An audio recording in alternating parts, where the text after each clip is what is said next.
Other than the question about whether or not this benefit truly exists, this is a question that we get all the time as to whether or not a family member can be a caregiver, and the answer is absolutely they can. They do not need to be licensed, but they cannot be a and they must be, I should say, a non-dependent caregiver, so that eliminates a spouse in this.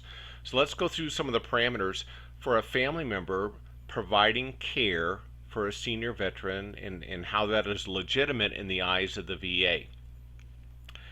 And they can be any, again, the caregivers can be any non-dependent family members, and they don't necessarily have to be right there with the claimant, with the senior veteran. But the good thing about this is the VA doesn't dictate where the care is to be delivered, and quite honestly, most seniors would prefer to receive care in their own home if it works for them. And sometimes it gets to the point where the needs are so great that it just doesn't work.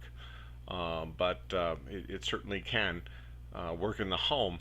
Um, the VA does require that the caregiver is paid, and when the claim is submitted and it's sent into senior veterans, where we sign off on it, validate it, and send it into the VA processing center, there's a box that needs to be checked and filled in, and everybody needs to sign off on it with regards to care expense, and that is that there's a certain amount of dollars that is being paid out of pocket by the claimant. Now, the question that we get all the time is the caregiver states, well, I'm providing care for mom or dad or my grandfather, uncle, whatever, but I couldn't accept any money for it. Well, the claim will never be consummated if you don't do it that way. And here's what the claimant needs to do. The claimant simply needs to pay the caregiver. So let's say at the end of the month they pay $2,000 to the son or daughter for care. What the son or daughter does with that check is their business. If they want to deposit it directly into their parents' account, again, they certainly can do that. But the claimant has fulfilled the obligation of the VA, and the VA will check on that and make sure that it's done. So please keep track of all your receipts and any documentations that you have.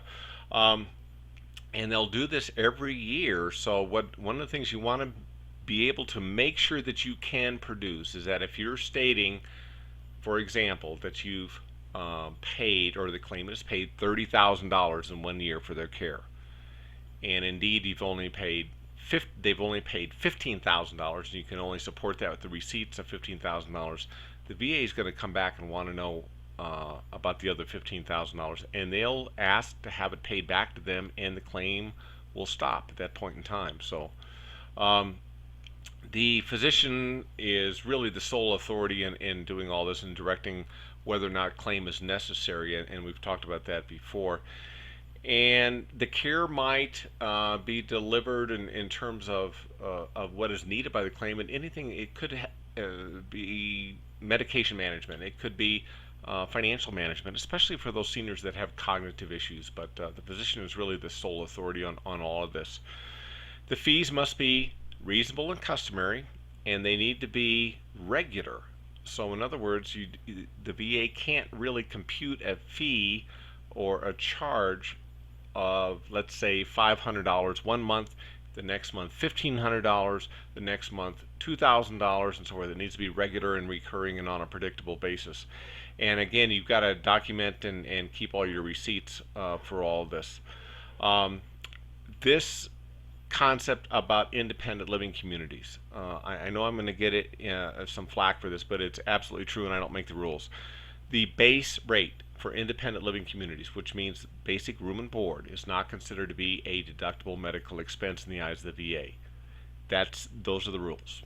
I didn't make up the rules, but those are the rules, and they will be discounted and not allowed for independent living. So caregivers that we talked about before, they don't have to be licensed. Any non-dependent member can be a caregiver. A lot of times they're out of state. Doesn't make any difference. And sometimes the claimant can have multiple caregivers. Maybe one son takes care of all the finances and he lives in California. Maybe the daughter lives in Missouri and takes care of the mother for medical management or transportation or something else. It doesn't matter. And the VA doesn't put any cap on the expenses.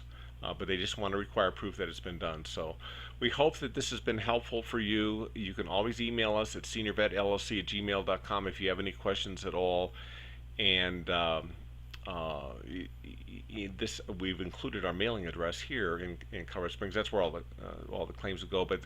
But absolutely, a family can be a caregiver, and it happens all the time.